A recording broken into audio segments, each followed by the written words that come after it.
Hello and welcome back. Hi. Hi. Ayo, well, immediately lost. Hey Ash. Hello and welcome back. To the Stormy Dragon Tavern. Oh my god. Eat Lee's Someone what pressed the happens. wrong button. That's what happens when you've got the glove Molotov shot directly above the Xel'nari chat, and I was in the memes post at the time, so I clicked back down to look at the cameras. Oh no. It's already a scuff start, which, it makes sense for us. We are the Stormy Dragon Tavern. We are playing Dungeons & Dragons 5th edition. It is the Trials of the Xel'nari, and I will attempt, very badly, using the memes that were posted after last game to give us a recounting. I will give you a proper recounting afterwards, but Ow! I will flat out refuse to use any knowledge that I do have and just go strictly off the memes. So starting first. Wait. For anyone who doesn't know what we're talking about, if Correct. you jump over to the Discord, there is a text channel there where we just act silly and put little animated GIFs, and you should check it out. It's pretty cool. Yes. We've also created a new channel in the Discord for future episodes. If you wish to contribute a meme to tonight's episode, you're more than welcome to. Yes. It doesn't have to just be our players who are constantly shitposting. But it will be. But it always is. Nothing but the finest shit. Alright. I'm going to skip over the horny bards right at the start because, I everyone's don't always remember horny. the context for that. I mean, from the looks of it, we started off with a nomicide, which, considering the island that we're on and there's no gnomes, I'm not sure how we started off with a nomicide, but we started off with a nomicide. Then Subtle was called back to the ocean. No, looking at the memes, I believe that Subtle was wanting to go back out into the world. He's been there once and he's had a taste of it now and he wants to get back out there.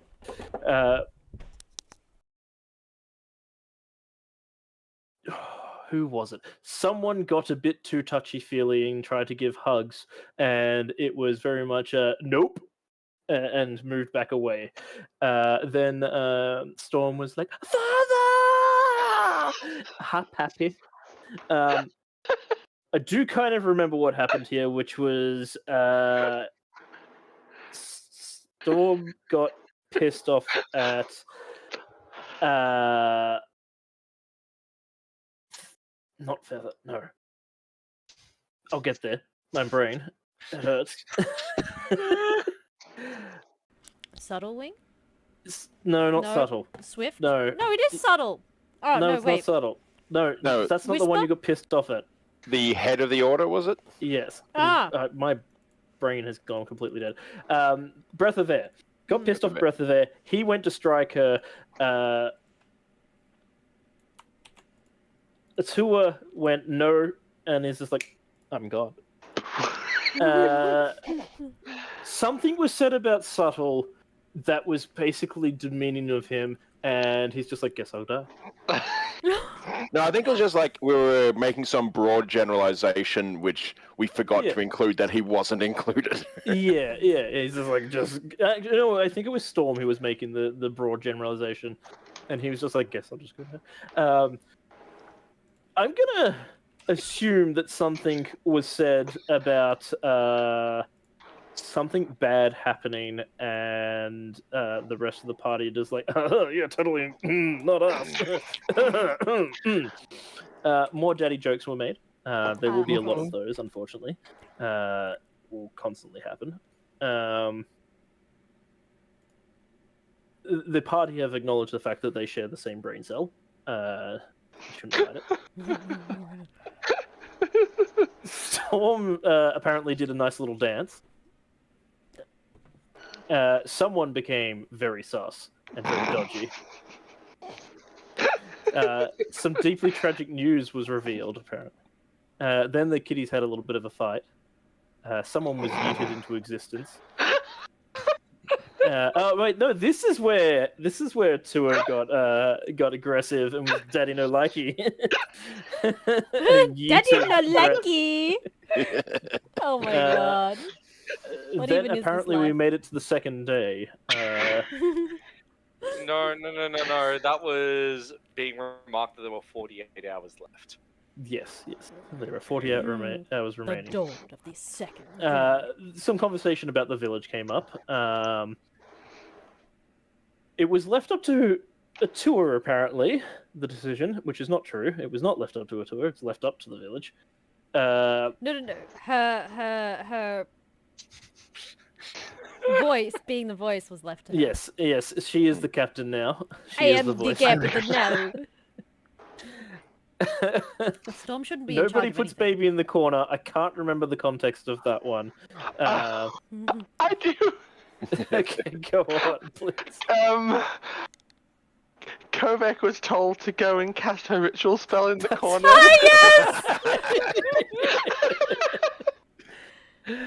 Someone died, and we did a coffin dance for it.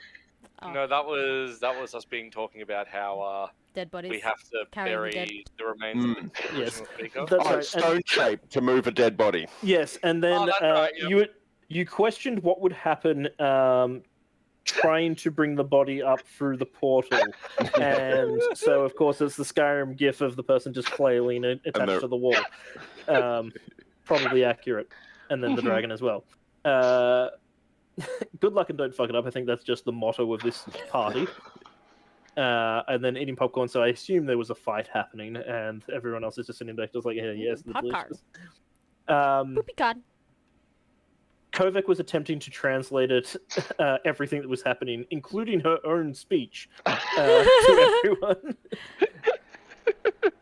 which was in common, so unnecessary for it. Storm was like, "Daddy, no!" I know that's not actually what happened, but it doesn't matter. That's what I'm going with.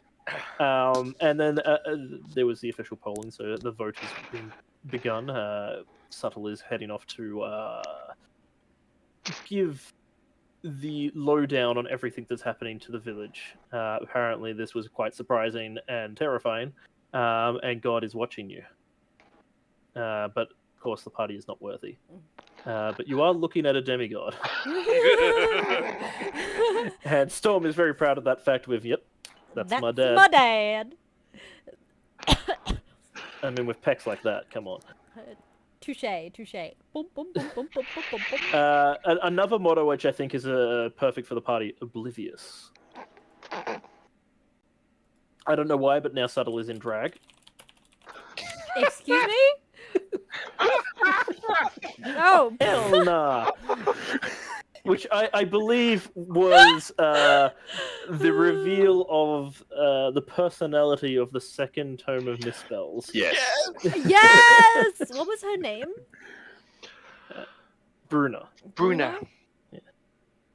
No, not Bruno. Bruna. I said Bruna. We don't talk I think- about Bruno. No, No, there will be no talking about Bruno. Uh, Despite the fact that they talk about Bruno like 500 times in that movie.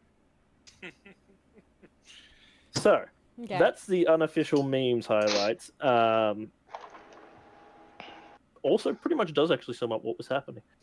Yeah. Yeah, we did a pretty good job, I think. We can at least fill people in on the stuff that happened that was not accurate. So God, it's already started. It's the quick recap. Recap. Oh my Alright, goodness. so now Start things off. for the actual recap. We are professionals. That means next week I'm going to be recapping the recap. Yep. Here's we. It's What about called a that? recursive loop. So what actually has happened? There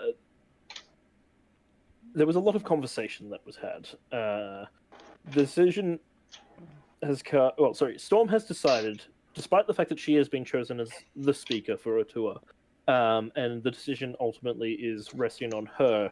She has put it to her village. So she spoke with the monks and explained everything that had come about. Breath was She none too omitted a happy couple with of some details. Yes, Breath was none too happy with some of the reveals that happened. A fight almost broke out, but was quickly put in its place by Atua, ending the fight. I think you mean abruptly. What's his name? Tempest Snow. It's Tempest Snow, yes. As he immediately was revealed to clearly be actually Atua in cat form. The same form because he's apparently, used for like 1,000 years. yes, apparently he never considered the fact that the same disguise turning up over 1,000 years would not be, A disguise anymore? identifiable. Apparently that never crossed his mind. To be fair, he has been spending most of his time locked away inside a room at the bottom of a cave in the bottom of the mountain in a volcano. So, he hasn't had really good interactions with people for some time. So Sutter was elected to be the speaker for the people. So he is going over to the village to present the case. They thought it best that the party not go into the village just yet until the information had been broken to them, as it may cause panic, and they didn't want that. So, at the moment, the party has some free time, some downtime, and some much-needed rest time until Subtle returns with, hopefully, the decision made by the village.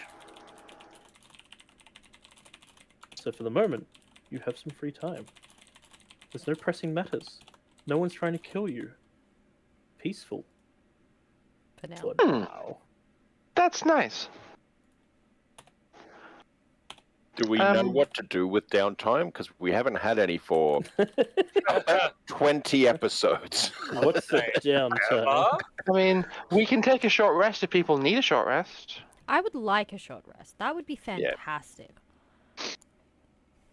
I guess, having a short rest won't hurt me. That would let me use my arcane recovery feature, which would be nice. I get back all the reactions and bonus actions I've used. Peaceful background music. I get back my ability to believe in others. Hey! When you word it like that, it sounds so lame. It's one of the best abilities. It is, yep. Okay, Ash, I am regaining 2 first-level slots and a second-level slot. Let's see. I will take a short rest, I and mean- I'm going to use a hit die. Oh yeah, because it's still I'm hurt. the same day that you got messed up by the trial. Yeah. Do It's you? been a long day. Do you want a song of healing there, Thalai? For extra healing during your rest? If you're happy to do it, I'm not going to say no.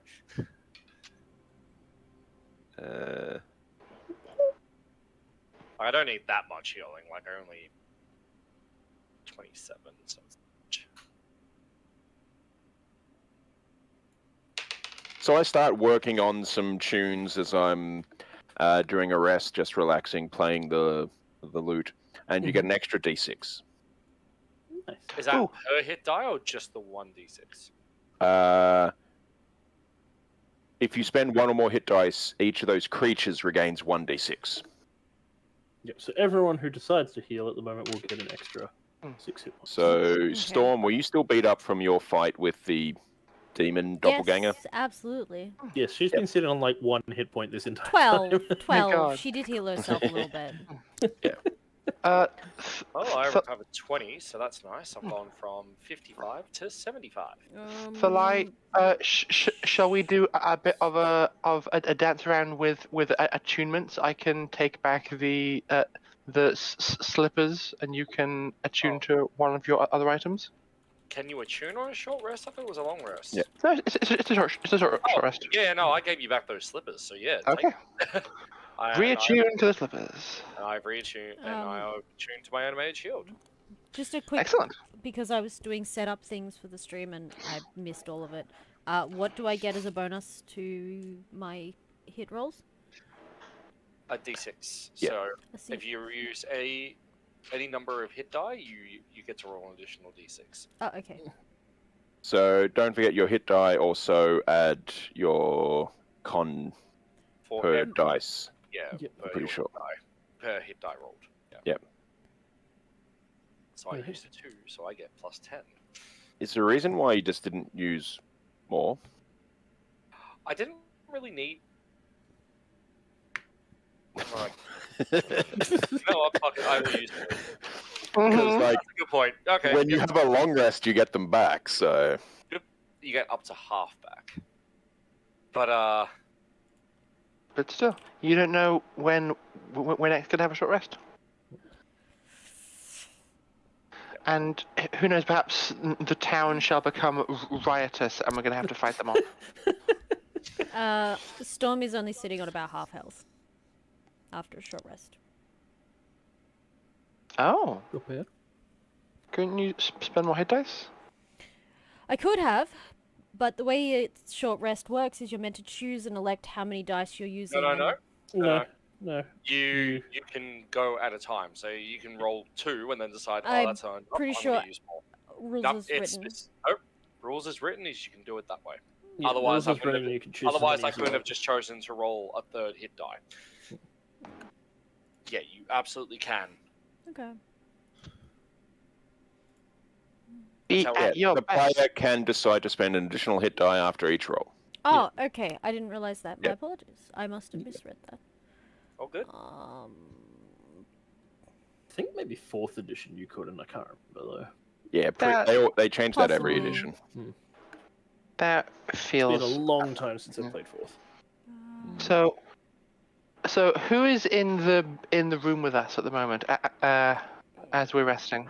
You currently have Barda, Thog, Pip, Pilvin, all in there with you. Mhm.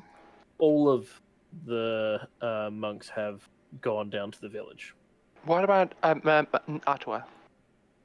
Atua is sitting off to his side. He's there, but not necessarily with you, I guess. Okay. Okay. Is this soup? I got food. Thank you, Catch. Is it a soup tray? It is congee with really Nice. really tasty things on top. I think like as part of Kovac's short rest, she has like produced her notes taken from when we got launched off the ship to us refinding the party, because Pilvin seemed interested in seeing a more comprehensive explanation of what was going on, so she'll spend part of her time filling him in.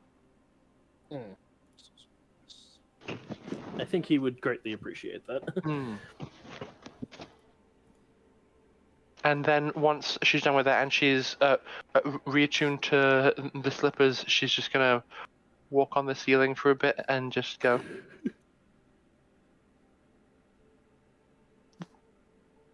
This is nice. Then walk back down. It is a useful ability. Mm-hmm. All right. Was there anything that anyone did want to get off their chests here? I feel like Storm would catch up with Barda.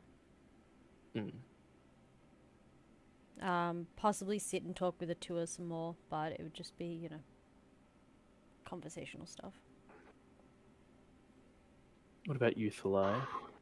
I know there was a bit of a deep dive starting in the previous session. No, the moment's gone now. It's You've got time. Things I are know. finally quietened down. it's kind of hard because I don't know if the live would actually initiate it. It was more Kobek was there and it kind of flowed. That's fair. Yeah. Yeah. You I was gonna say upset. something. I was gonna say things, and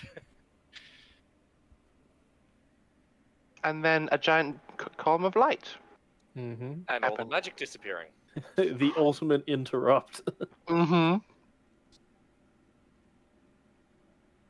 Yeah, because at this point, the light's just going over his backpack, making sure everything's there. Because it's the first time he actually has time to go over his inventory, all the ingots and such. While Kovec is talking to Pilvin, I feel like it would reignite a thought that she had previously. And when once she's done with that, she might actually go and have a chat with the lion. Mhm. Yep. Thalai, you have that extremely interesting book about metallurgy still, yes? Oh, duh, yeah. Here, and I'll hand it to you. Thank you. Did you have any entries in here that listed a metal with the ability to withstand great amounts of heat?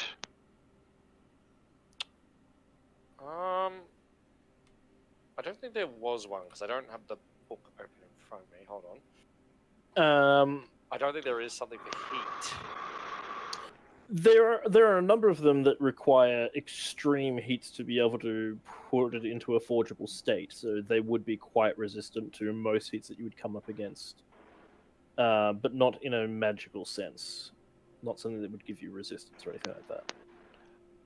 I more meant if for instance, you were creating some kind of housing for I don't know, a fire elemental. Yeah. And you wanted its heat to be harnessed safely, but for it not to melt its immediate vicinity. Hold on. Yes, there's a few that you could potentially think of from that. Let me have a look. All right. Hand it back. Yep. Oh. Here are. I guess other Balian, if you've already got you've got an enchantment against fire. Oh, hold on. Alright. Oh. There's also Orichalcum is quite durable and quite strong. Okay. There's Cold Iron, but Cold Iron, Infernal Iron, and I guess if you're after something specifically magical, Telstrain works, but that might be more for modeling with the body. Infernal Iron probably has some kind of property like that. Halflings have something called Delaron, which is some kind of alloy, but any armor made of it can resist fire. And maybe Dark Steel, but the book's kind of limited, unfortunately. But it's a beginner guide. Yeah. That is still a lot more information than I had previously. Thank you. I have a few thoughts going around my head about how we could put Pilvin to work, as it seems this island is returning us to the Xel'nari HQ, or at least in that direction. What were you thinking? Well, the Xel'nari have a fleet of airships that are brought out as a worst-case scenario in case the hammer of justice has to be extremely thoroughly wielded. So? He on his ship, he had in his study great passions and desires towards being able to run aboard an airship. We could put him forward for membership into the Xel'nari Airship Corps, if there is such a thing. Oh, who's this? Pilvin? Pilvin, yes. And I mean, but would he want to? I thought he was an independent merchant, wasn't he? yes, but it could be an interesting opportunity, especially given another option, I thought, which might be petitioning the Grandmaster for the construction of a new prototype airship.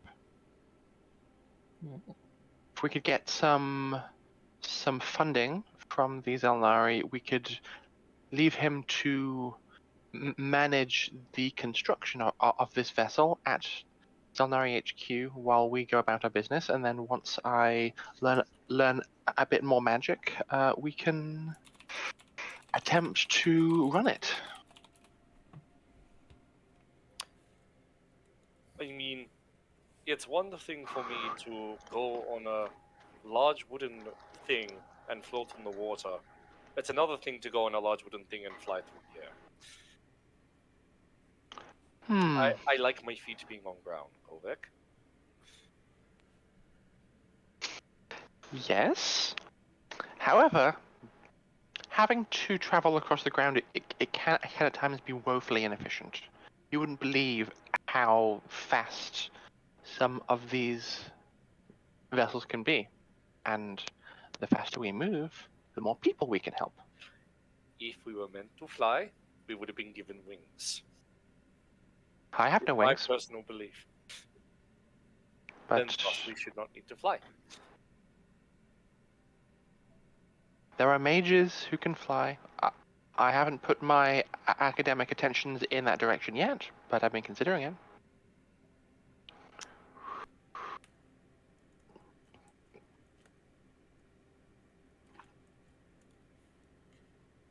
Not for me.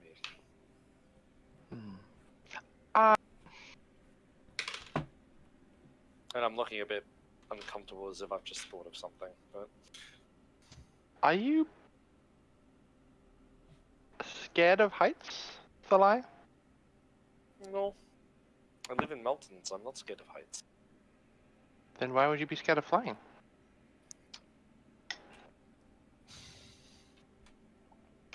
Because if that fails, there's nothing much I can do about it when we start to fall, is there? I've read It's out of my control. documents, seen reports of people assembling unpowered contraptions that allow people to glide. And if we were flying, I could catch us, as I was prepared to do during your trial.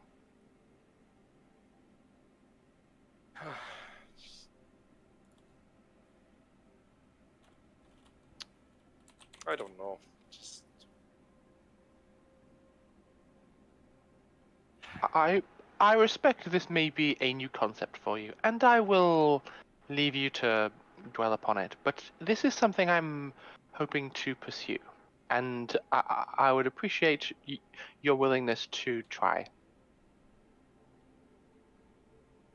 I've had enough brushes of death, or close brushes with death, in the last week. I don't really want to contemplate any more future ones, if that's okay.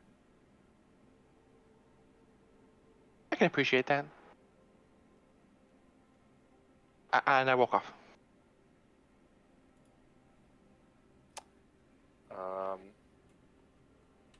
And as Kovac walks off, I am just going to pull out that horse thing that Pip carved for me, look at it, and then put it away as I get back to sorting out my inventory.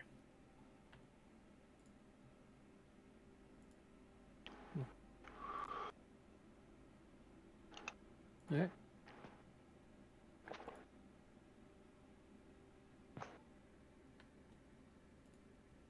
You have an hour pass where you're able to rest and recover for a bit. But there seems to be no signs of the village making a decision anytime soon, as none of the monks have returned yet.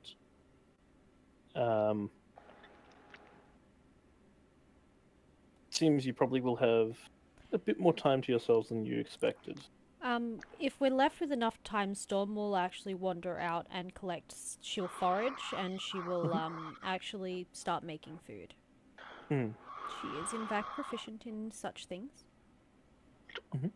About what time of day is it, Ash? It's getting later in the afternoon now. Okay. About mid-afternoon, she'd get impatient and start getting antsy. The sun's starting to set. And then she would have gone out to get food and make food.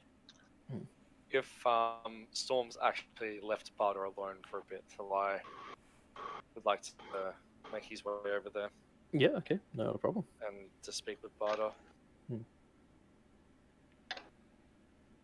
She looks over as you approach, herself in a form of meditative state, sitting upon the ground, legs crossed, and arms also crossed in a strange position. It doesn't seem to be overly comfortable, but she seems to be relaxed in this state. her eyes are open as well, which makes it very strange for a meditative state. As you approach, she slightly tilts her head towards your direction. What troubles you, Thalai? I just wish to know what's been happening while we've been gone. We've been away for some time. Not too much that I know of. I've been out from the Xel'nari myself. I was spending a lot of my time looking for this place. From what I've seen of that first beam, or seal, or whatever the hell the two are called it, there's a bit of panic going on around, at least on the shores. It's hard to even convince someone to come out on the boat. Unfortunately, I was basically forced to commandeer one for myself. I guess I won't be returning it, though it is probably at the bottom of the ocean now. Probably owe some shipwright a decent bill of money, now that I think about that.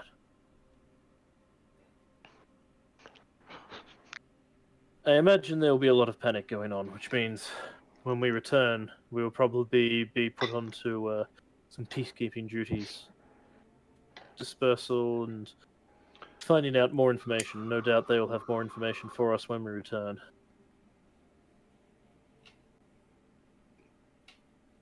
Okay. I know that Xavier was dispatched to the first beam to investigate. He being the most capable of us, I imagine he will have something to report when we return. Hopefully. I'm sorry, child. I know I don't have the answers that you were hoping for. Oh, it's fine. Just So, catch me up on what's been going on. I've had some messages from Storm, but, well, as you know, she likes to get sidetracked often. Well, as you know, we sent the demo people your way to Xel'nari because we thought that Sam's brother, as it turned out to be, would be in danger. At this, she tilts her head a bit. I thought Sam had a sister, not a brother. On this note, sorry, I do believe I would have taken Sam and Sam with me because Yep, being druids, foraging. they probably would have wanted to come with her. I was going to say And it I earlier. doubt that Sam can sit still for long enough as well. Yes. I I can't feel be- like I they're can't way believe too you're- curious. I can't believe you're outing her to Bard. Oh my god. I thought I knew. At that comment, but I was just like, that might be something for them to explain.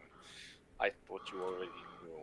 At this, she has a slight smirk on her face, and she goes, "I had you for a moment there, didn't I?" I didn't realize for a very long time. Even when they were together, it was confusing for me. Well, I'm sure Sam has a bit of a story to tell me about this. Speak of the devil, and I arrive. Hey! You ratted me out. they already knew, damn it!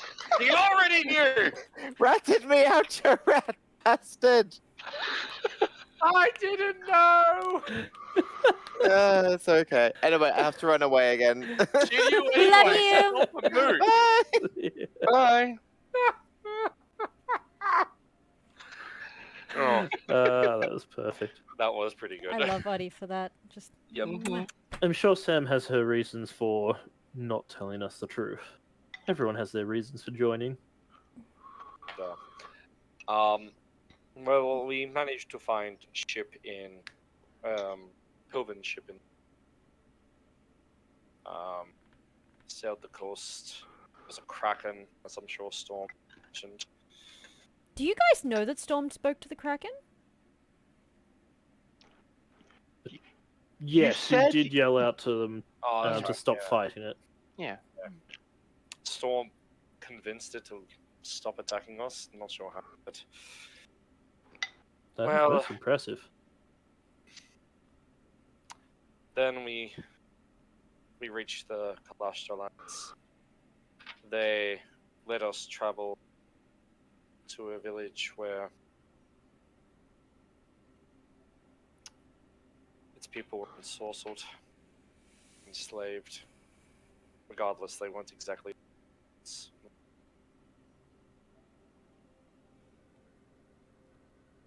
She had mentioned some of this to me, but I imagine there's some stuff that was left out. From what I understand, after I captured,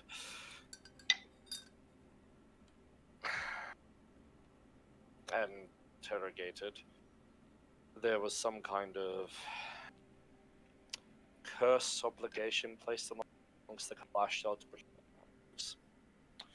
And they thought the best way to achieve that was to keep this.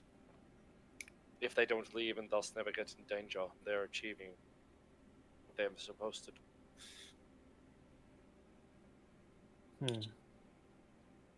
I think it's just slavery. Convenience. At some point, I agree with you. This is most concerning, especially with peace talks being opened up recently. I don't. Council is not aware of this. Thought that reminds me. We did find the remains of his own agent. The person turns out to be a fiend that was interrogating me. Thought that we were following up after that person. They didn't realize we were coming for Sam's sibling. Interesting.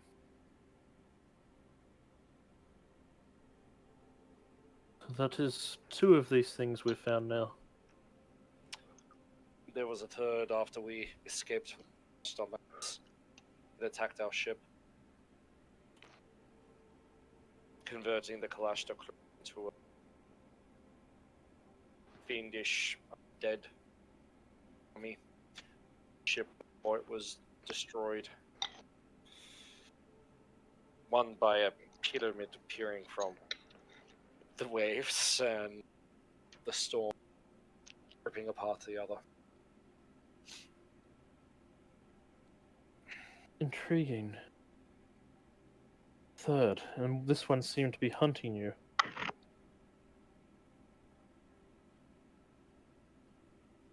I wonder how far their network spreads. This is most concerning. We will definitely have to report this as soon as possible. Bardo. This one's a Hey. bit more personal question, so don't. So. And Delai's looking really unsure about asking this. He continues. But have you ever died? Fuck. Died? No, no. Can't say that I've died before.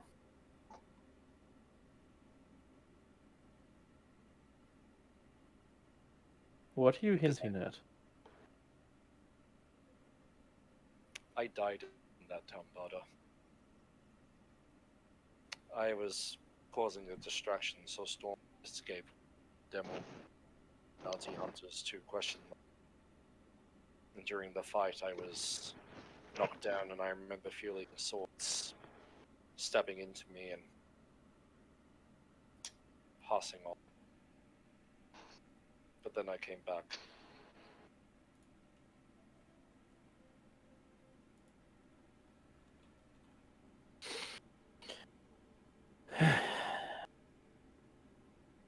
And the way I see it, you didn't die at all.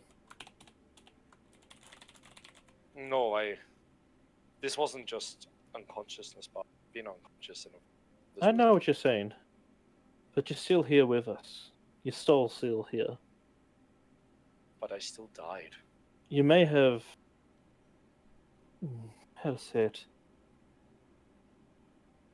Walked the tightrope of the boundary between worlds, but you came back on this side.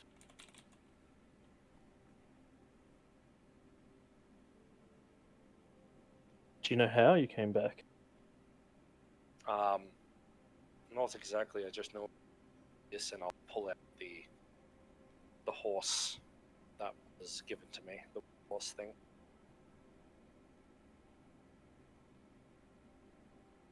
She looks it over and felt puts a that- hand out to see if you'll offer it to her. I felt that burning up in my blood as I came back, and it became this form after. But before it was a full figure. Interesting. Sort of warding totem of sorts. Powerful magic went into making this. Where did you obtain it? That boy, that's what he gave it to me. Pip's a girl. Sorry, that's apologies. That is a mistake from Kulon, not for life. You're really having bad luck with this whole gendering people thing, aren't you? Gendering everyone tonight. The girl that's with Captain Pip. Her name's Pip. Oh, I know her. She was, well, with us in that hut for a bit. Found them on the shore. She gave And it to me after I At this she stands up and looks around the room. And where is she now? I would very much like to question her. While Barda is looking around the room, she probably sees that Kovac and Mug have been having a conversation. Mhm. So Kovac called Mug over next to the mummified body and Mhm. says, "Mug, Hmm? I find myself struck with an ethical dilemma. They are my second favorite kind of dilemma. I wish to do something that may be beneficial, but it could also be perceived as disrespectful, and I am unsure of what direction it may take."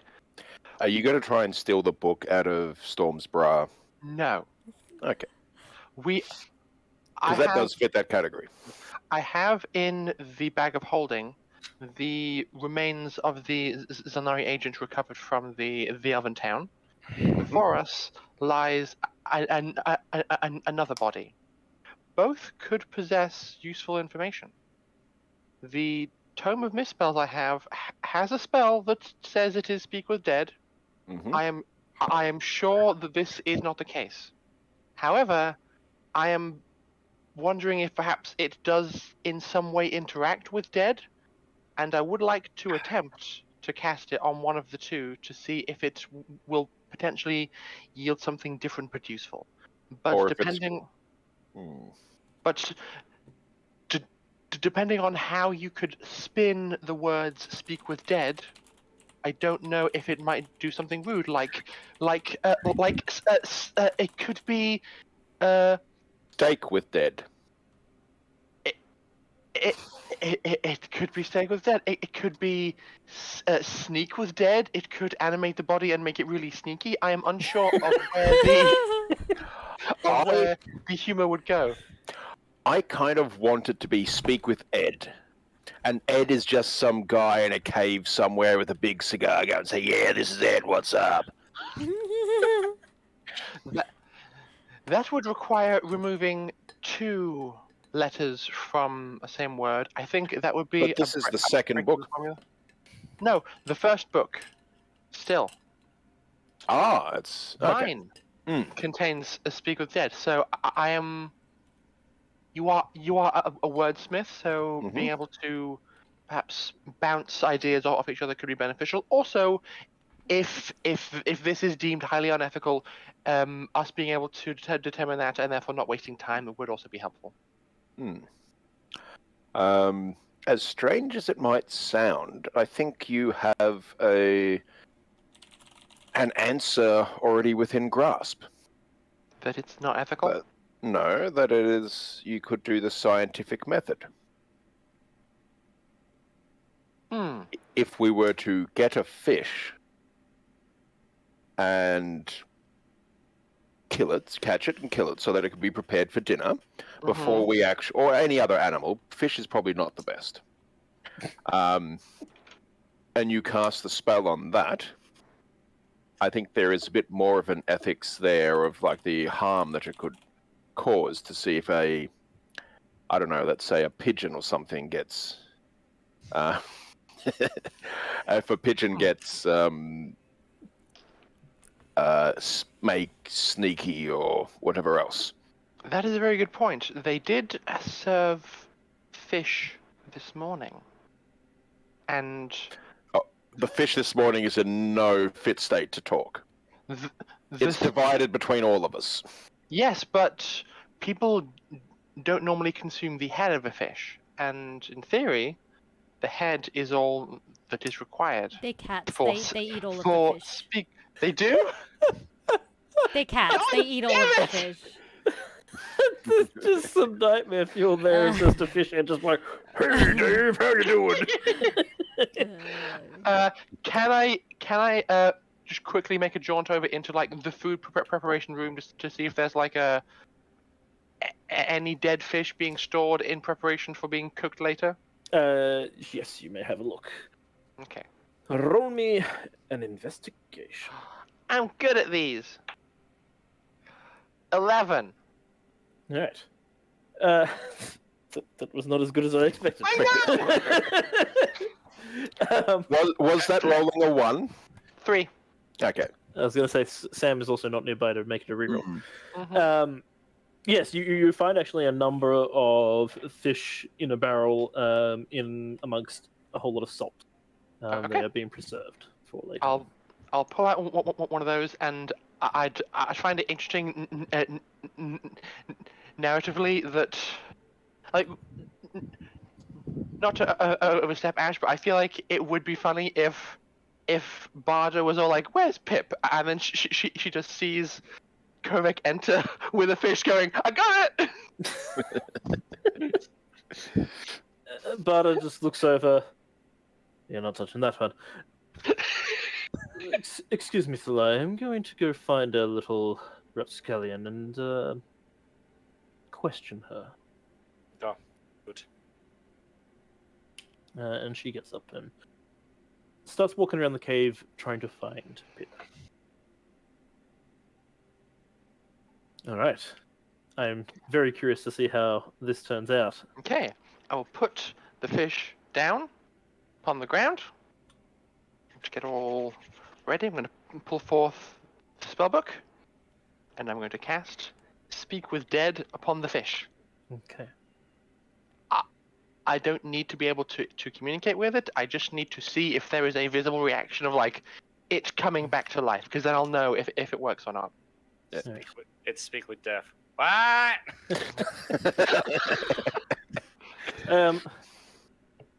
There's a moment of silence as the spell triggers. You see the magical energy dissipate towards the fish. And after a moment, the fish head does flip up slightly.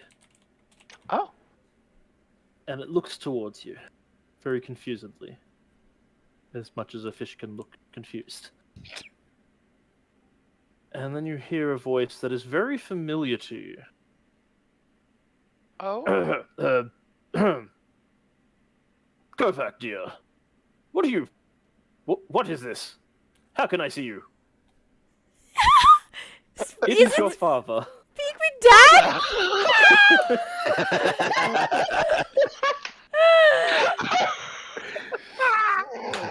You have cast Speak with Dad. I like it. Oh my god!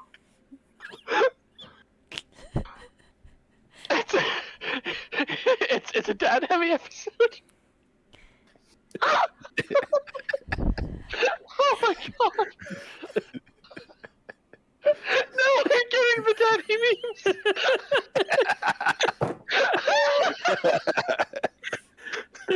Apparently, it's the theme of the game so far. It's the theme of the arc. I'm so happy everyone my in dad's this dead. My dad's dead. I don't have to worry about that shit.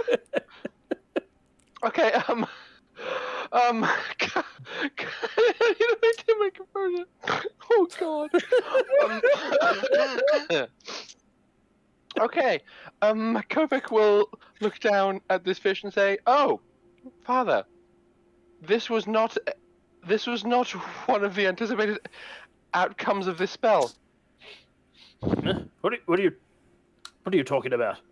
A rather chaotic magic item has some unconventional spellcraft associated with it. I was expecting to cast Speak with Dead. It seems that this book neglected to include the E in Dead. Most intriguing. Make sure you Indeed. catalog everything. Absolutely. How is mother? She's doing well. Tinkering away as usual. Excellent. Things have been most busy here lately. Did you see that beam of light? A second one. I did, yes. Have any observations come to light within the court? The courts. Well, yes, a number of the. And then the fish head just falls to the ground. So there's a time limit. How long was that? 1 minute. I need to be more concise next time. I think the shock of you just being like, that's my dad. It took it away. So yes, you can communicate with dad for 1 minute. That's actually kind of useful. I want Thalai to cast this spell just for irony. Because then it would be people's dead. Yes. I'm not a spellcaster. I can't do it. Yeah. We will force you to multi-class. No! That's my dad. Just in his sleep, make him sign a contract with a devil or something, so he's a warlock. I can't multi-class into Warlock because my charisma is too low. Only with rules as written. So, Don't threaten with a homebrew. Did Mug hear that conversation? Yes, it was in common. So, Okay. was Kovac's father's voice audible or was it telepathic? No, audible. The Okay. fish was speaking these words. How loud was said fish? I don't imagine it was fairly quiet. Both Kovac and the fish father were quite surprised by Father the event fish. happening. Mhm. So I think it would have been fairly audible. Not to mention in a cave, it would have echoed off the walls a bit. So, after the fish just like goes and falls limp, she's just gonna like look to Mug, and then look across the cave a bit to Thalai, looking quizzical. The fuck was that? That was a very interesting take at humor. Vellum? Oh yeah, how do you know that name? We gave it to. Did you? I can't Yes. remember these things. I don't really pay attention to you, honestly. Wait. As much as I don't trust this book, I am starting to like it. Wait. Bruna knew you by that name. You said you didn't have a name, then we gave it to you, and it was Vellum. Did the act of us giving you a name alter reality so that all the other books therefore know your name, or did we happen to just choose the exact name that you were withholding from us? The silence for a moment, and then I respectfully choose not to answer that. Oh my god. And then slam shut.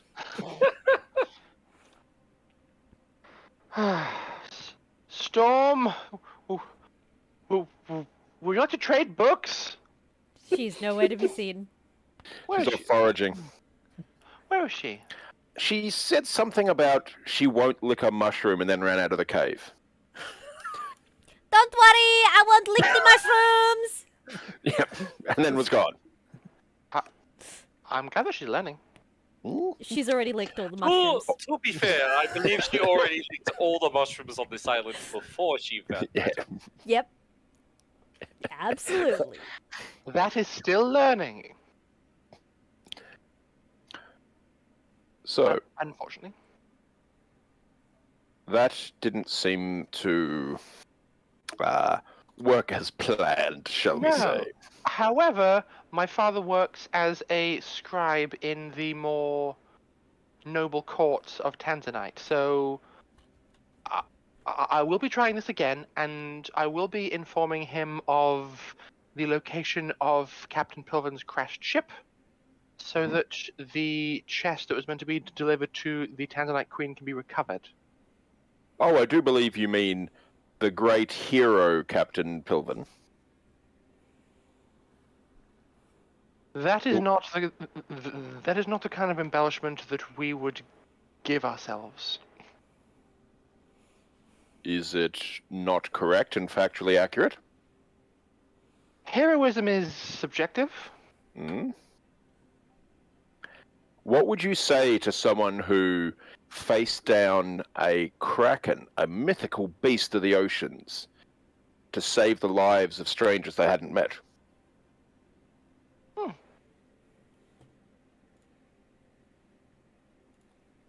I can appreciate the narrative poetry of that. Your point has merit.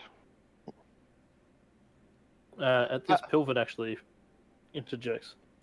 Too bad it is for naught. They and the rest of my crew have no doubt gone down with the ship.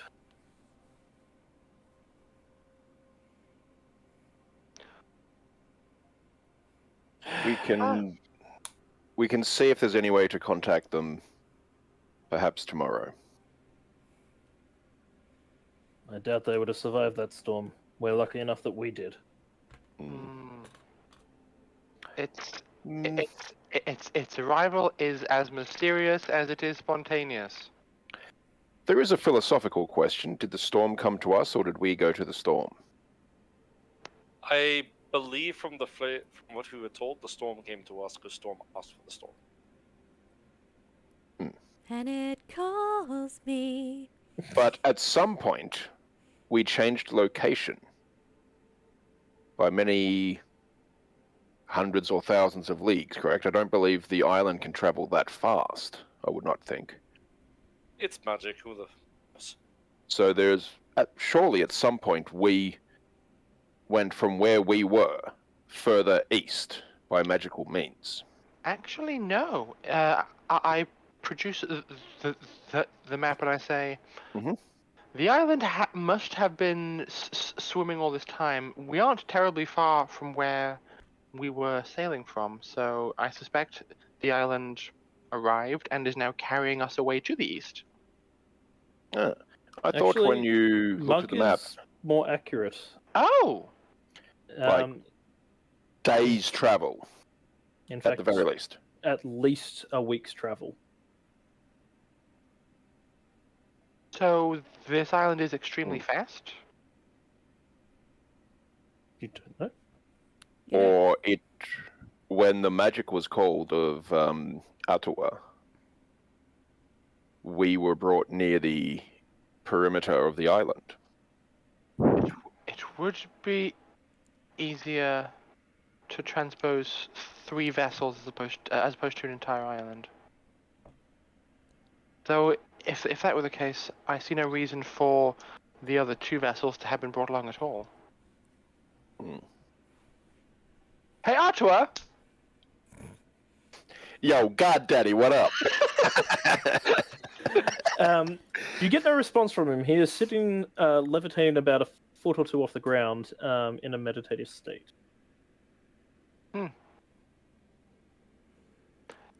He may be done answering our questions for now. Well, yes, he's got important ascension-related tasks, I'm sure. His ascension is disconcerting to me, though I do respect how Storm has risen to the occasion. The relying on true democracy to resolve this issue seems fair. I still don't understand it all. So that's meant to be Storm's dad or something, but also a god? Yes, Thog. That was not Thug, that was Pillar. Well, Oh, sure. I thought it was Barda, so we're all confused. Okay, Pillman. Barda left. Thog is doing whatever Thog does. And Pilgrim Thug was is there doing helping Thug with you. things.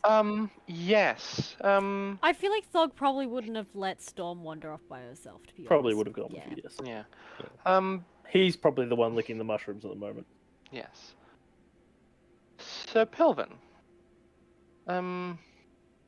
Apparently the lineage of the various elemental varieties of Genasi and Dragonborn can be traced to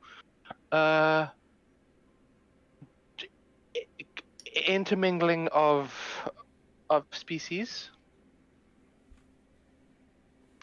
with beings such as Jinn and dragons. That I understand.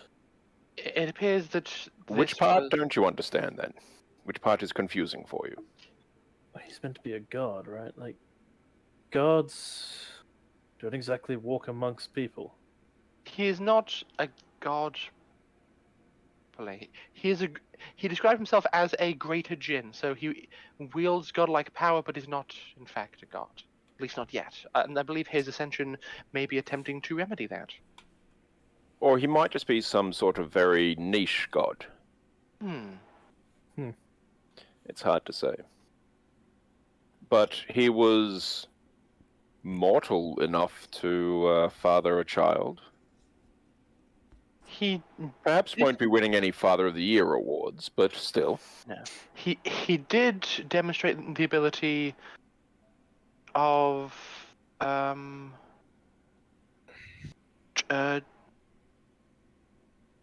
transforming his body in its entirety. So perhaps any form he chooses to take is a choice.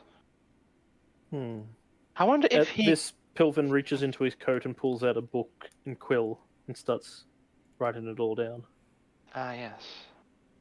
I wonder how much effort he took into consideration when crafting his phallus. An What? odd question to pose. Good lord. Also, of all the divine beings that I've spoken with, this one seems to be the most polite. You've What spoken other- with other divine beings? Of course. Beans. Oh, well, they spoke at us, would be more accurate. Ah, yes, the demon. No, the controller of the demon. In the prison where Thalai was, where after we killed that Yes. creature, its boss was at, I would assume, at least some level of divinity was involved there. I believe Grumgarush is also a demon, just a far more powerful one. Grimgarush. Ash, is there a common nomenclature of what constitutes a god? Not on a philosophical level, but... Both yes and no. It's a hotly debated topic of what actually does classify as godship in this world. Most people do confuse demigods with gods, and extremely powerful beings as potentially being demigods. Well, if the creature that we faced was calling on the power of a greater creature, that does have a certain degree of definition of godhood. And I will restate that saying when Kovek is back online. I just thought Zoe was looking bored. What'd you say about me? You paused looking very, very unimpressed and bored when it crashed. I'm back. I'm very stimulated. Confused. Yes, surely if the creature that we faced was granted its power by a greater creature, that greater creature fulfills the role of a god. Perhaps. If I was to grant you powers, would that not make me a god? Perhaps to me, but not to others. Is there but that not just... ways to transfer power from one to another? Would that not just be a sense of scale and importance? Well, A kitten is as much of a cat as a lion. To be somewhat topical. I may bestow power upon others in a sense. I am able to enlarge Thalai, render him stronger. You were able to... No, you do not. Hmm? You bestow a magical effect. You cannot give the power to someone else upon their choosing. You not grant them the power. You create something and give it to them. You give them the end product, not the power to make a product. That is an interesting distinction. Mug, I had you pinned for less of an intellectual. No offense meant, but you seem to have your mind in other places at the time. Perhaps we could enjoy a bit of a philosophical debate back and forth. Oh no, it's philosophical debates. I always cheat. How is that? Well, if I tell you, you'll catch me cheating. He can read minds. Ah. The worst thing, I wasn't even thinking of that. I was going to say, does it go along the lines of suggestion?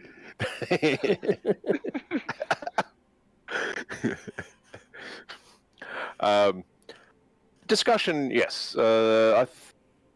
I'm broadly not necessarily educated in the traditional sense like Kovek here. Books are a fine paperweight and occasionally have useful information in them. But speaking to people of knowledge, someone's going to come back with a stack of books and slam them down. Either that or just Zoe appears behind me and stabs me. It's 50-50 at this point. Yeah. But yes, I think in this case here, we have to understand what we are up against. And I did do a bit of research in the Xel'nari library, looking as to the old demons that were defeated, Grimgurush and the other one. Yes, I've heard stories of them, though it is mostly lost to time. But there seems to be a chance that they may be coming back, whether in our lifetimes or not. How is that possible? I thought they were defeated, destroyed. Is anything not possible with the powers of the gods? So you're saying that perhaps a god is involved in bringing them back? It could be. But there are those that believe, and there are those that believe in the old demons. And that belief can fuel others. It may also be possible that if as Arturo described, Grimgurush was rendered into several different pieces, one of the pieces is capable of communicating. and is attempting to guide a cult into finding the others. Yes, they were hidden into like snarky books, I hear.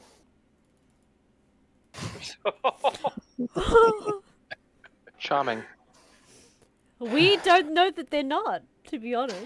I thought it was not possible. I thought the gods did not interfere, other than a few boons and such, upon our world. The others generally stop them from gaining too much control. It has been enough time for the machinations to be quite subtle. That is highly concerning. A prod here, a cult there, infiltrating a culture here or there. Alice, you need to say that in the regular means. Share that in regular means.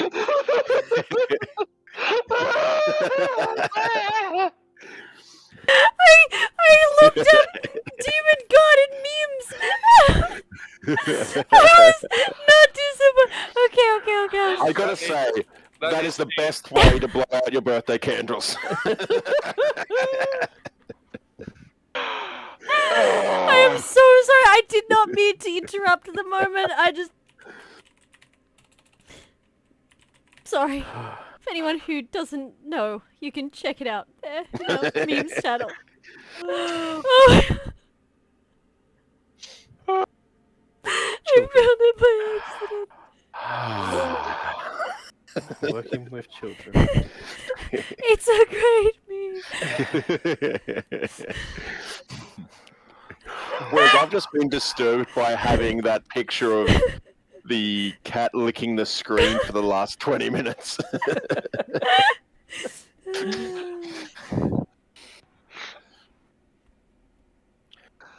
I'm sure, Kovac, you would agree that being forewarned is forearmed. That is almost always an appropriate policy. Sorry. So we need to find true information and ensure that it gets to all the nations of the world. Indeed. Which, of course, will lead to a very interesting situation where we will need to tell the Demu that we know what's right and they're not it. But Good luck with that one. Is there not evidence that this cult and its followers and believers have already infiltrated certain aspects in nations? So if we release this information, everyone, then this cult would know what we would know. And thus would ruin any advantage which will gain by this information. It depends. There is still advantage to knowing that you have an enemy, because the enemy already knows that they are your enemy. So you're not giving anything that they do not know, but you're informing the others that you are in need of taking action. However, by telling them that we know of their existence, that could alter their plans. But again, they know we know of their existence. They know that we know of their existence. The same faces keep turning up and stabbing and exploding their little puppeteered toys in the world. Ah, yes. At some stage, there is going to be direct action taken against us. That is a terrifying notion. But is this not what you joined the Xel'nari for? Indeed. Same as you, Thalai? To face danger, to do good, to save people? Well, at the start, I joined the Xel'nari to further my career prospects. But yes, of course. I joined the Xel'nari to fulfill the promise our clan made generations ago. Perhaps I should rephrase the question. Why do you put yourself in danger? On a daily basis. Look at what we have done in the last couple of weeks. It has been constant peril. It has been very educational, though. Mm. Some would describe it as a very powerful experience. There's only so much one can learn from books. I greatly respect and admire books and all that they can provide, but Mm. the information contained in books had to come from somewhere, and I am currently penning several of my own. Surely, if the two of you did not wish to risk yourselves, you could have some sort of admin position back at headquarters. Perhaps in 100 years or so, when I retire. If you were truly here just for career advancement and to fulfill an oath, that would be the bare minimum. You have done far more than that. As I said, that was my initial motivation. I found the guard work a little limited in Tanzanite and sought to further my station. But I have since seen the true breadth of what is possible with the Xel'nari. And Thalai, you were willing to give your life away so that the others may be saved. That is not the sign of someone who is fulfilling an oath to their clan. That is the sign of someone who cares so much about their friends or so little about themselves. And I do not think it is the latter. I would hope it is not the latter. Perhaps it is time to admit that you like being Xel'nari, and you accept it and the danger and the risk that comes with it. And that it was not forced upon you or some early decision that you had made, but it is a conscious daily decision to keep doing it. But then again, I'm just a half-orc bard. As I take a sip from a mug. Yeah, you're just a half-orc bard, just as I am a... Didn't realize I was muted. It was a coconut with a handle.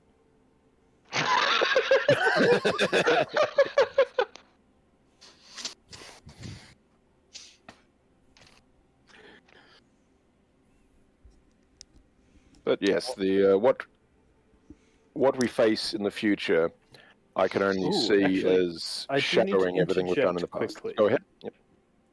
Thalai, Yes. you would notice that Kovac was not telling the full truth there about why they joined. Is this with my passive insight or something I've been told? It is previously? indeed with your passive insight. I did wonder if anybody present had a high enough passive insight. I'm surprised. In fact, everyone except for Mug has a high enough passive insight. Impressive. I'm just here to facilitate the lies. I guess as well, there might be some people who might have picked up that I probably was a bit obtuse with something said. I don't. I'm not exactly the best poker face per se, but that's up to Ash to determine. Well, I mean, if you're hiding things, roll a deception. I don't know. It wasn't exactly a lie per se. I mean, neither was mine, but I was Actually, Omitting truths. omitting truth. Yes. Hold on. Yeah. I was gonna say, I think everyone would know that's a. Let's see, for deception. That's a 6. Sorry, a 5. Sorry, a 7. Everyone knows. I was gonna say, something wasn't exactly right. What I said. So it wasn't a lie. It wasn't admitting the truth. It was just something. Obfuscation. Yeah. Withholding just a bit of info. So basically, everyone doesn't want to give up their origin story just yet. It's not relevant right now. You are not high enough level to access this NPC side quest. You do not have enough affinity with me to activate the side quest. I'm waiting. I'm waiting for a certain moment for mine. Yeah, I don't think mine has come yet either. We shall see. So what's Dom doing? Storm is out in the forest foraging. How long do you want to spend out there, Storm? Or are you kind of waiting till you hear someone coming back? I guarantees this is what would have happened. She's gone out with Sam, and Thog. They've started the adventure with the intent of getting supplies. Mushrooms, fruit, vegetables, various herbs, plants, all sorts of stuff, right? Maybe possibly gone to the river to get some fish. And along the way, they have gotten entirely derailed talking about the island, the fauna, the animals. They have quizzed her on all sorts of things, and she's gone on like a super like derailment, and it's probably like 2 hours before they come back. I was going to I say, have a question. you would have also been distracted because I am pretty sure Sam wanted to take you to find the statue. Yeah, I was going to say, Yeah, I'm pretty sure absolutely. you guys walk past that statue. And she would most absolutely certainly want to go and see it. Yes. I think you waste about maybe 20 minutes trying to find it and never find it.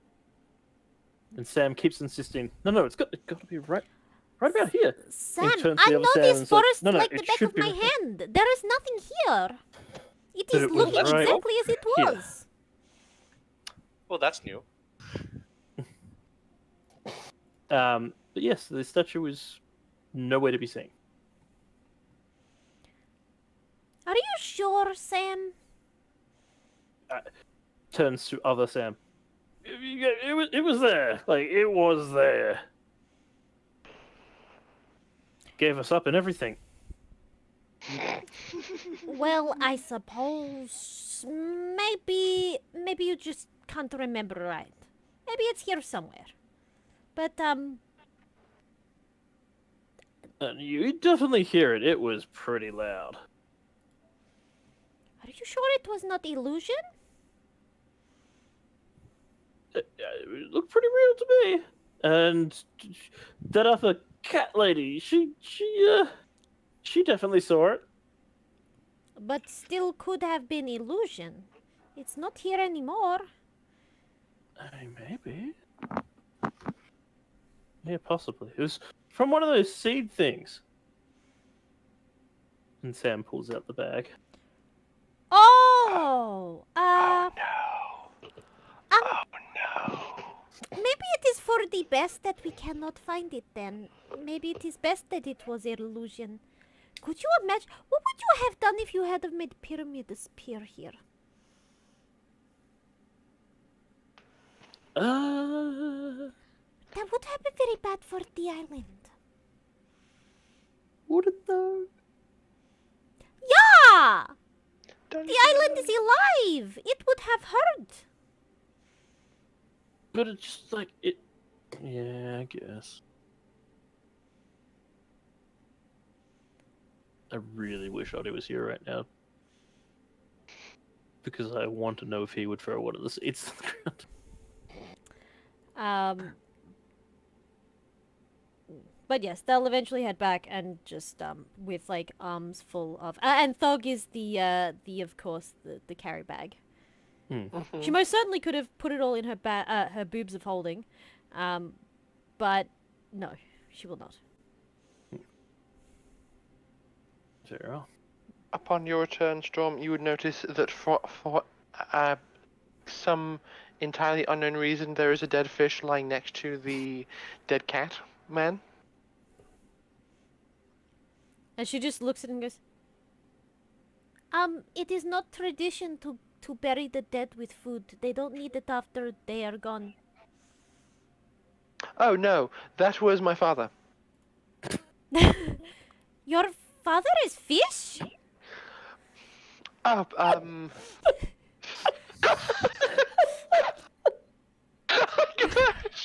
Well, Storm. I mean, Vidalka can breathe underwater. You of all people shouldn't be surprised at who people's daddies are. Actually, that would explain a lot, Kovek. Like how you can spend so much time underwater. That explains a lot. And you're very blue. I see it. My father spoke through the fish. This is my father, and she conjures a minor illusion of a bald, blue-skinned Vidalcan. He has on some spectacles and a completely emotionless expression. Oh, you mean it's like sending stone? Sending fish. Somehow, yes.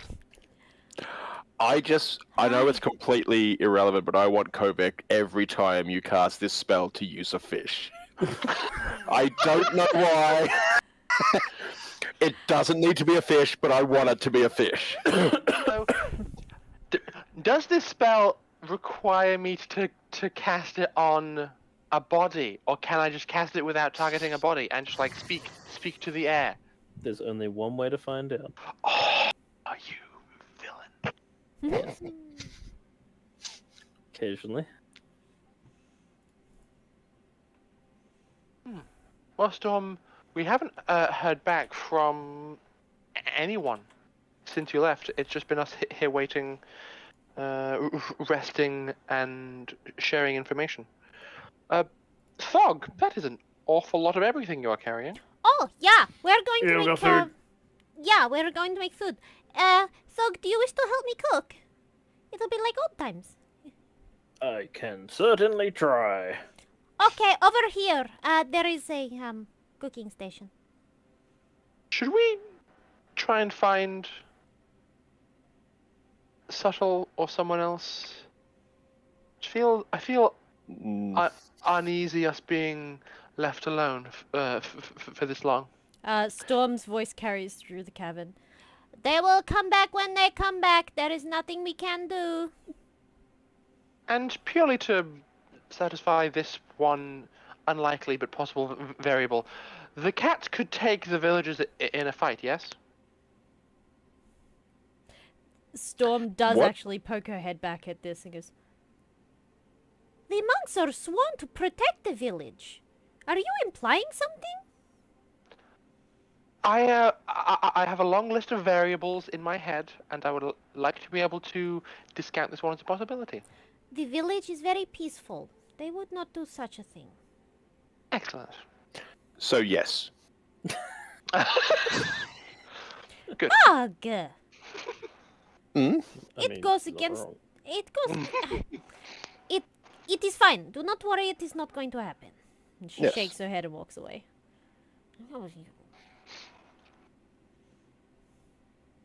It is my job to consider as many variables as I can fathom. However unlikely. Right. Is there anything else that anyone wishes to do immediately? We'll say. Not really. The night presses on, and it starts. The sun is set. You eat the meal prepared by Storm and Thog. Do we need to use prestidigitation to make it actually edible? No, she's done a good job of finding stuff. She knows the island's foods quite well. She's proficient in cooking. Yep.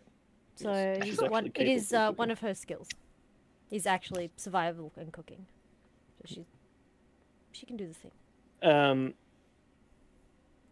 it's not till around about possibly around 2 a.m. before the monks return. So we've who- gone to bed then, right? I was gonna say, who would potentially be still awake, or have everyone gone to bed?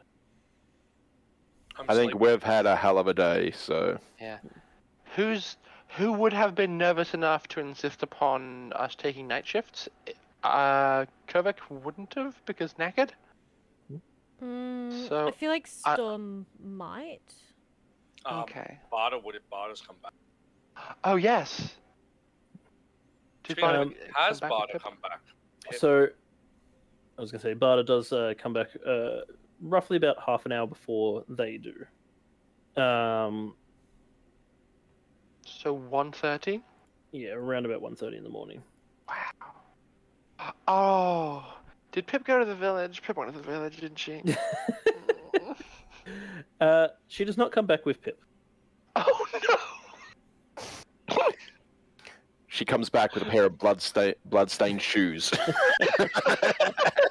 And a single Eladrin ear. No, she comes back. If anyone is still awake, she will address them, but if they're not, you'll wait till find out in the morning. Yep. Kovac is thoroughly asleep. Then it is actually, in the morning. Wait. Because Kovac paranoid, she probably would have cast flippin' Magic Dome. Spells, names, heckin' Lemons. Tiny hut. Lemon's Tiny Hat, yes. Tiny hut of Just lemons. just as an added layer of security. So she would have cast that and just had that be available as an option to anybody who wanted it. And Well, in then that case, It's definitely for people who are inside would not find out anything until the morning. It's climate control, right? Yes, it is. Oh, thank gods. It's nice and cool in here. Heat. I feel like Storm would actually probably stay up and talk with Artua for as long as possible, and actually probably, depending on how tired she is, fall asleep like next to him out of the dome, out in the meeting area near the front. Right, then it will be in the morning that you find out.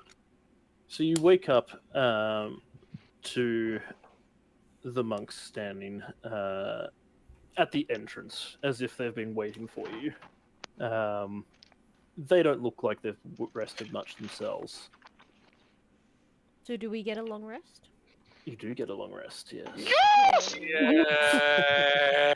Spell slots! Spell slots! Spell slots! It sounds like you're saying something else, and that is also true.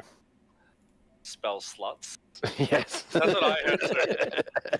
We're all sluts for spell slots. Don't I read have all my runes attached now. don't Yes. read the well-worn elven tome that Kovac carries around with her. Oh my. Oh, I'm not going to make that joke either. Secret smut journal. I don't think it's No, so it's- secret. It's basically very smuttily written elven Downton Abbey. Cool. Gotcha. Thank the gods I can't read Elven. Right. I'll tell you that. She can have a rich fantasy life. She's a well-rounded character. Yeah, it's not like her family's not well off. Mm-hmm. All right. Subtle is the one who steps forward to talk with you all, pulling you all aside, and the rest of the monks step away, give you time to talk. So The dome drops. we have spoken with. We have explained your existence and that of the rest of the. It has taken some time. Some of the more stubborn ones had to be shown proofs. But we think it is time for you to be able to visit the village. It would be good for them to see outsiders in a safe space first. Storm is like vibrating with excitement. Her friends are in the village. She wants to see her friends. They have a number of concerns, as would be expected. But most of the village are curious folk. And so they have decided that we shall open up the outside world. Oh. At this, she sobers up. And he kind of looks down as if he has more to say, but is unwilling to say it. Can I insight him? Great thing. Yes, you may. Actually, your passive insight enough would be able to work out that there's definitely something more he wants to say. Well, it's 22 regardless. Do you say anything, or...? She stares at him with the look of like, and... He averts his gaze away from you. But doesn't say anything. Spells. And then she'll go, what are you not telling us? It's nothing. Nothing. Just... Apparently I have been chosen to lead this... How would it be put? Diplomatic mission? Is this I am subtle? to be emissary of our people. Storm goes over to him and gives him a big hug. Because this is subtle, yeah? Yes. Yeah. Gives him a big hug and goes, that is wonderful news! He just leans back away from you. He does Still not escape. Comfortable with She- physical contact. She just gives him a big hug. He does not escape. She's so excited. And then she like holds him back and goes, you will be perfect for the job. And hopefully it means you can, you know, not miss out on some adventure. Perhaps. I do not consider myself a diplomatic person. She thinks I was about it never for a second. slated to be a speaker. She thinks about it for a second and goes, you're right, you're not very diplomatic. But you are a good person with experience between both worlds that can speak on behalf of us and our traditions. And you're not so weak to let others walk all over us. You can learn diplomacy, but you have the right heart. And she pokes him in the chest. Perhaps. I hope you're right. Otherwise, our introduction to the rest of the world will be very short-lived. And he attempts a smile. But it's very strained. Is this in front of all of us? Yes, yes. He doesn't put anyone to the side or anything. Subtle. If you are to represent your people, then perhaps the only thing you need to remember is you are representing your people. You choose not for yourself. You choose for the good of many. Exactly. Not something I am very used to. Mm. A good place to start would be the Xel'nari, of course.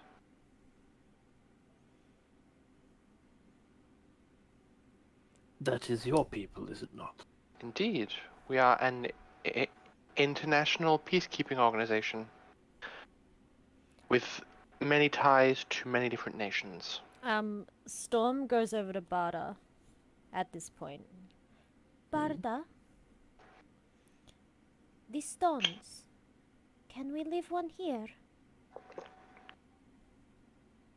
The sending stones? So that we may help Subtle if he needs it.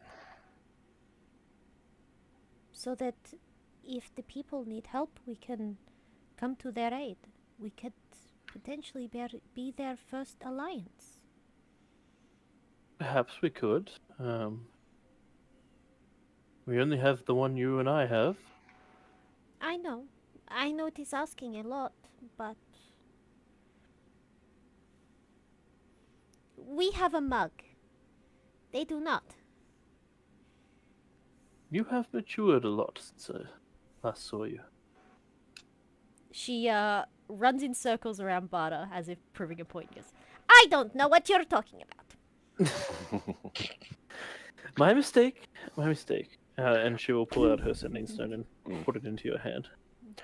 Also, Storm, I am not going to be casting sending so you can give good night wishes to Barda every night. She like looks really upset for a second, and then defensive. Like, I know. It'll be fine. And I'll give a sort of a sideways wink to Barda that I've just like saved her from having to put up with that. But what is the word I'm looking for? Muses without actually saying it. Thank you, but just the Acknowledges it. Yeah, yeah. Just the lips, not actually saying the words. And then Storm will go over to Swift. Subtle. Damn it! I almost had it right. I Can had I it make right. another suggestion? Yeah. As a diplomat, he chooses a new name, which is Swiftwing.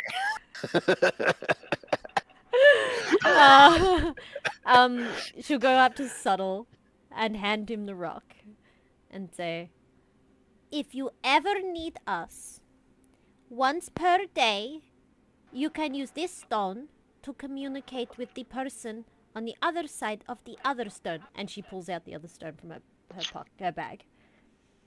They are connected, but it only works once per day. And I have discovered that you can only say small amount of words. Kovek, how many words can I say? 25. 25. Really? Oh, Yes. that is so little words. But That is- yeah. That is why every word counts. No, you count every word. The words don't count themselves. I'm extremely aware that I count every word, Storm.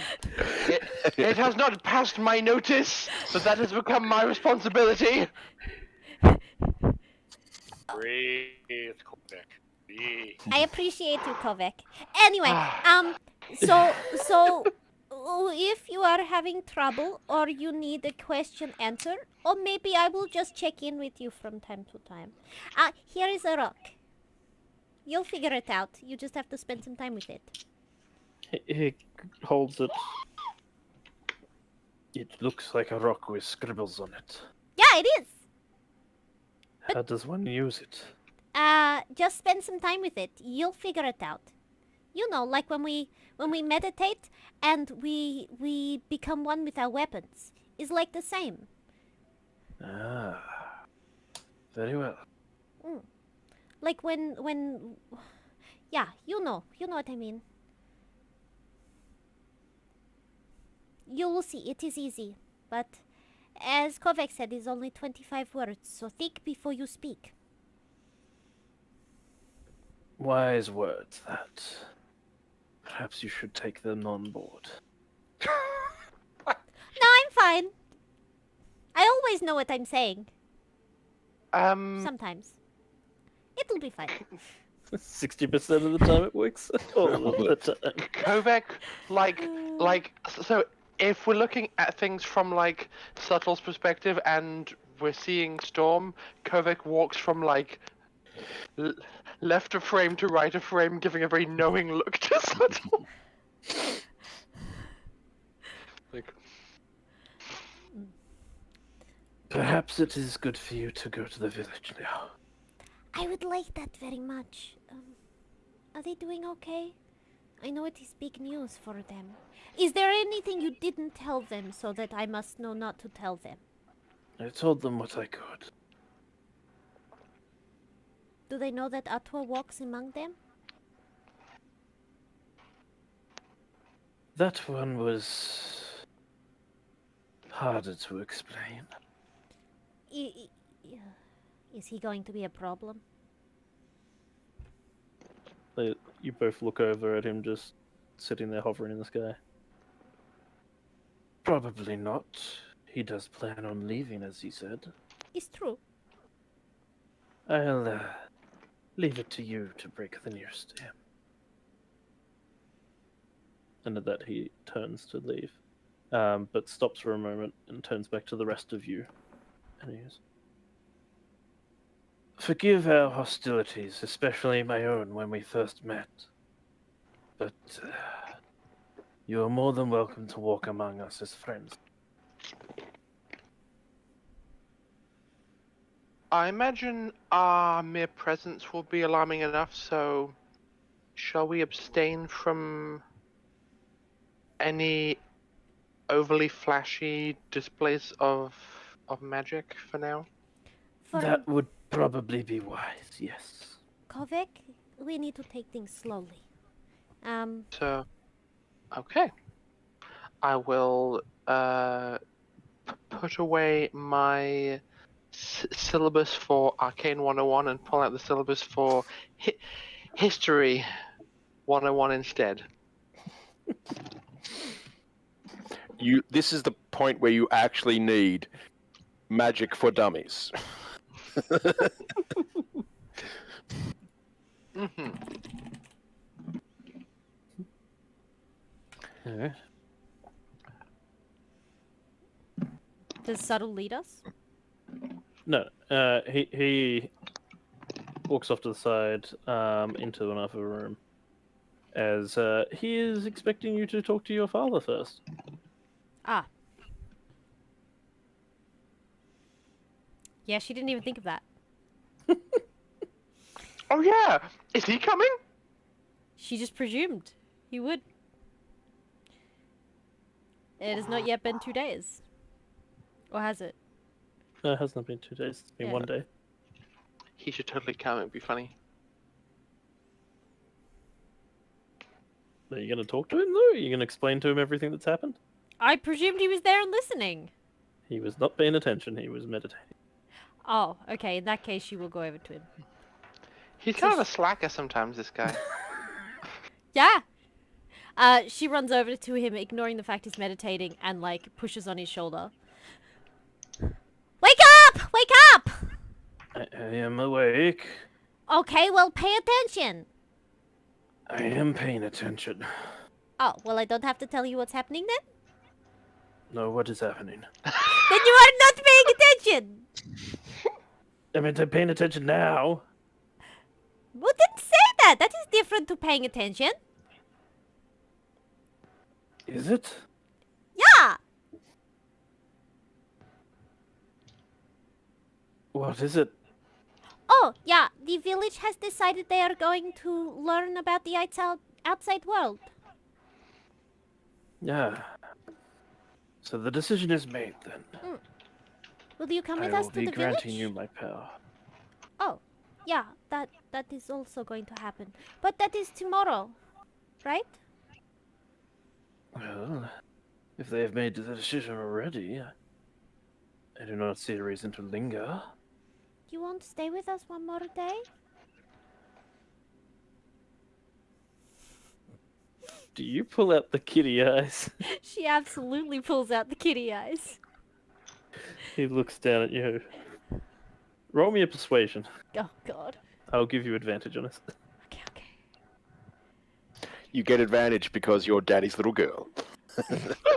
Advantage did not help. 11.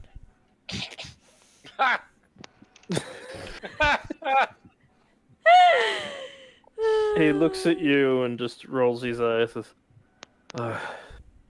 "You're exactly like your mother." That's a good thing, Very right? well. I will stay till the end of tomorrow.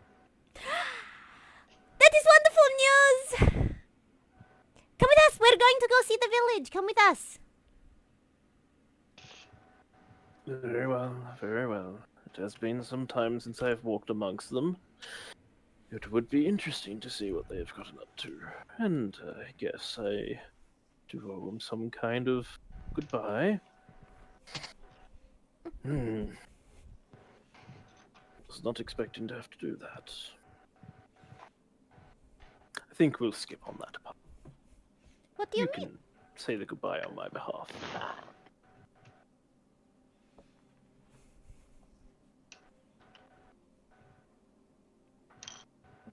okay, I guess. Excellent. I'm not very good at, communicating with them. I She am meant just, to be like, their god, after all. looks him in the face, like uncomfortably close to his face. I'm trying to figure out if you are a coward. Yes. I am no coward.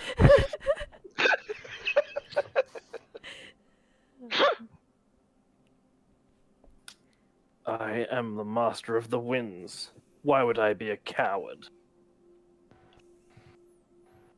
Well, for someone who is master of winds, you're awfully bad at doing things that make you uncomfortable.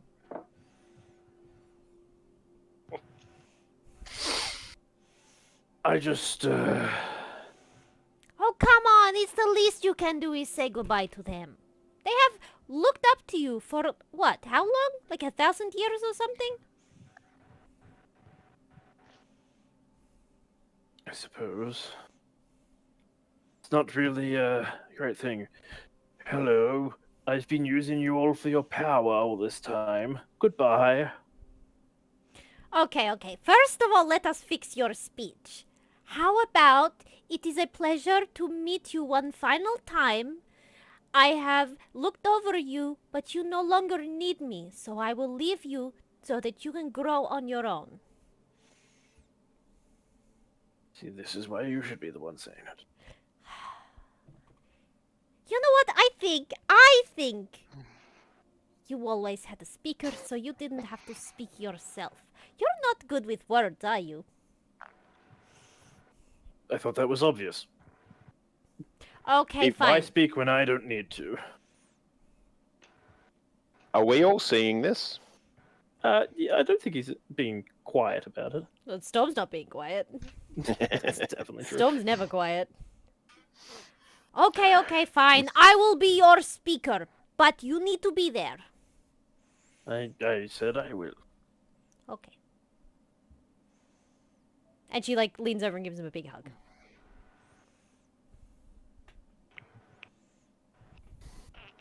During the hug, because Kovac cares not for social norms, she will approach and say, "It may be prudent to have a few practice lines, though, especially if some of the people attempt to supersede the speaker and address you directly." Oh, that is simple. All he has to do is point at me, I guess. Yes, yes. They should follow tradition. And if they don't? He can whisper in my ear and I can interpret what he has to say in a favorable light. And what if someone says, "Why can't we hear him speak?" Because they are not the speaker. Atua only speaks to the speaker. That is the tradition. That is a lie. As many traditions are. Well, I don't very much believe in tradition, but my people do. If you insist. He leans in close to Storm, and this he says soft enough, and also in primordial. Your friends are a bit too smart for their own good. She just grins maniacally. And nods. Just like that.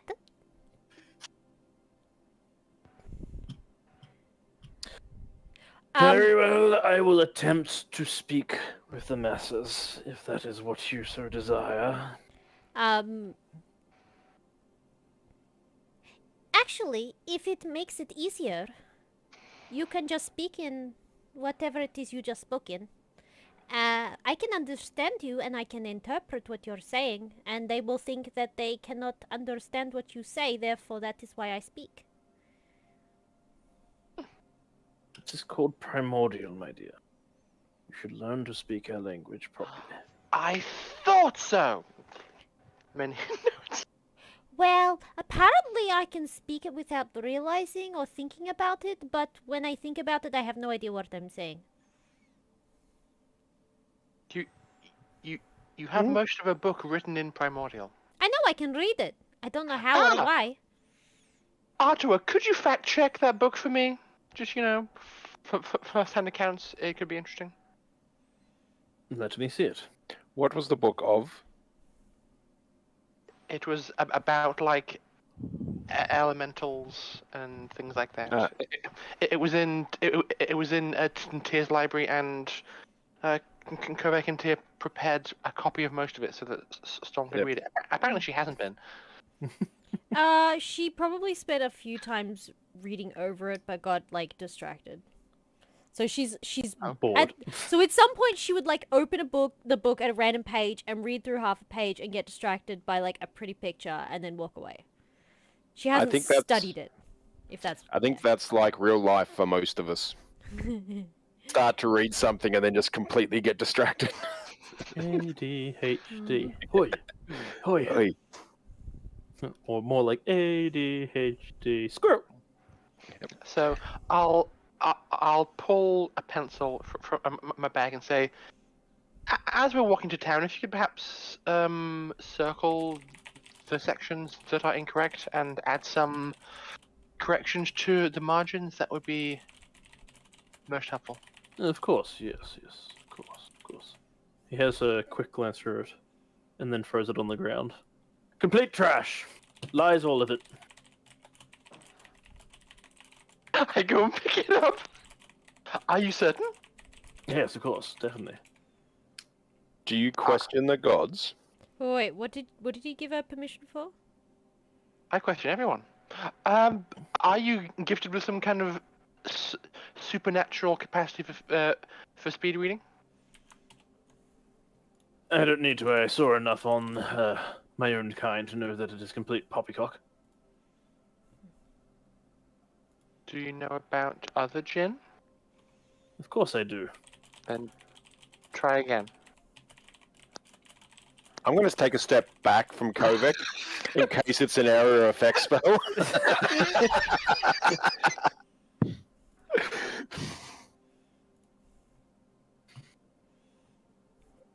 Allow me to explain.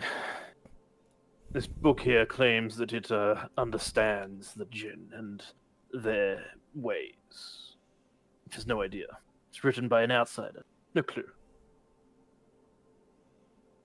It also makes out that the air djinn are somehow lesser than some of the others. That is a complete fallacy. We are the greater of the djinns, of course.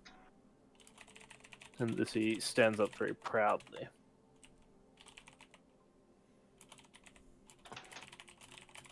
Interesting. I'm writing in the margins for the air djinn section, heavily inflated ego and view of self-worth.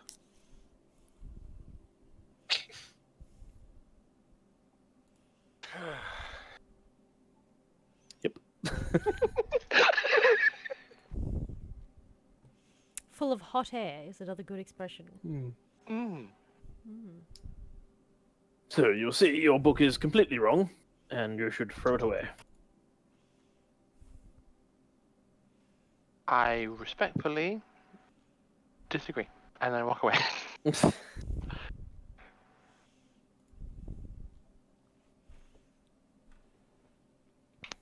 He blinks a few times, looks at Storm, and shall we press on after that insulting book? Yeah, probably for the best. Come on, let's go.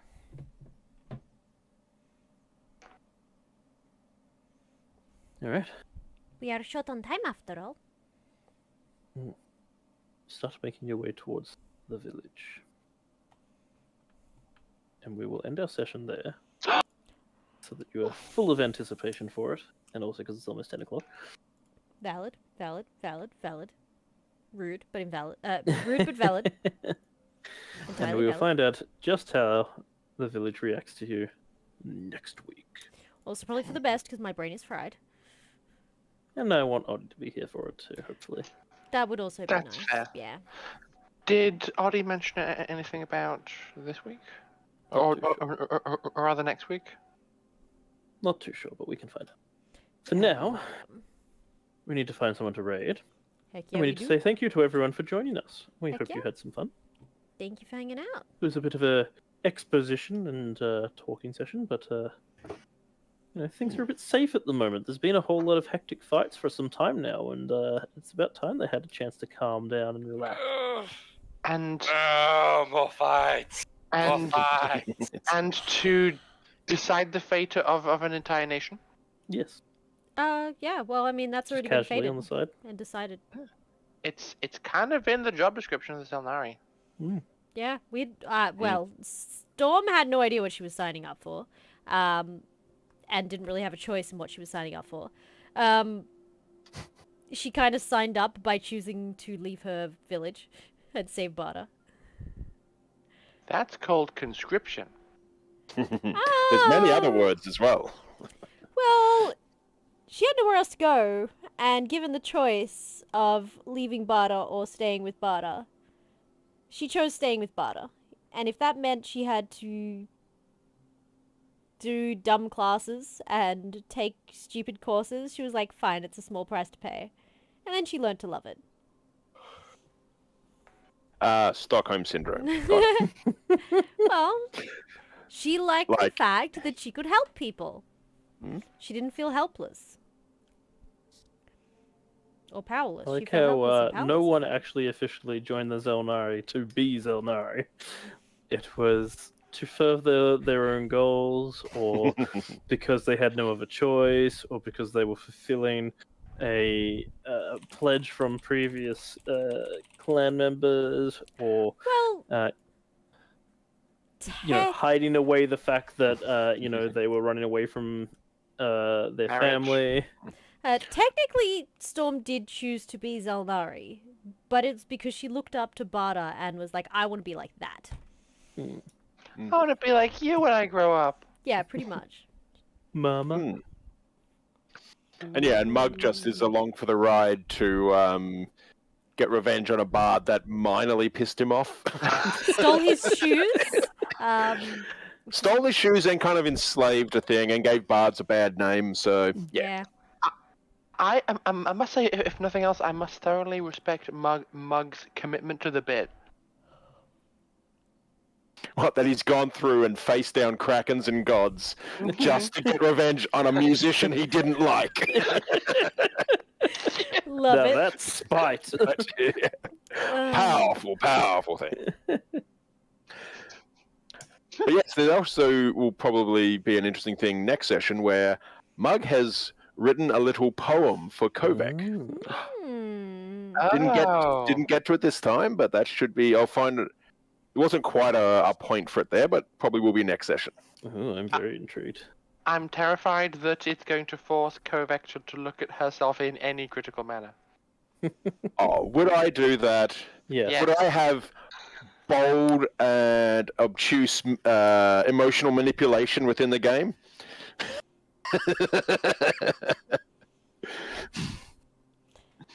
That's what you get for having a non-horny bard. Okay. So I, if no one has any objections, think we should raid Jingle. He is a friend Yes. and is streaming. He doesn't get to stream too often because he has a little bubba. But he's currently streaming and has cat ears on, and it's hilarious. So we should raid him because he's only got 4 viewers. And give him Sounds some like love. a plan. Give him some love. And friendly harassment, because that is what we do. All right. Absolutely. Join us next week where we'll continue on the game, or on Tuesday, hopefully, we will be able to continue our Stars Without Number campaign. Yeah. With lovely Zoe as our Space Master. It is profoundly annoying that we had to not play on Tuesday, but it was a 38-degree day, and It was disgusting hard. we all kind of needed to not have to think too hard and just Yeah. be. For the Americans, that's like somewhere around about 100 degrees Fahrenheit. Think a bit more. Worse than that. I said around Can't remember. about. 2 Googles. 100.4. There you go. Oh wow! See, I was on point. What do you know? You're on Yes. point 4. Yes, too hot. 2 hearts. Especially damn. because 2 of our players' bedrooms at like 7 p.m. were still that temperature. 2nd floor, no air conditioning. Nightmare. Potatoes. I had no wish to force them to endure several hours of sitting at a desk in the sweltering heat of their bedrooms when they could be downstairs. And It's being cooler. Yeah. not to mention engaging through a space heater cleverly disguised as a computer. Yes. So, when next we return to the adventures of the Glove Molotov, you are in a system that you thought was abandoned. Turns out it's not. Them's the breaks, kid. Shit. Now deal with it. Moral dilemmas. All right. On that note, we love you all very much. Thank you for hanging out. It's been a pleasure to have you all here, and we will catch you on the next stream. Give Jingle hell from us. We love him very much, and we want you guys to show that love to him too. You guys have a good one. Toodaloo, folks. Bye. Bye.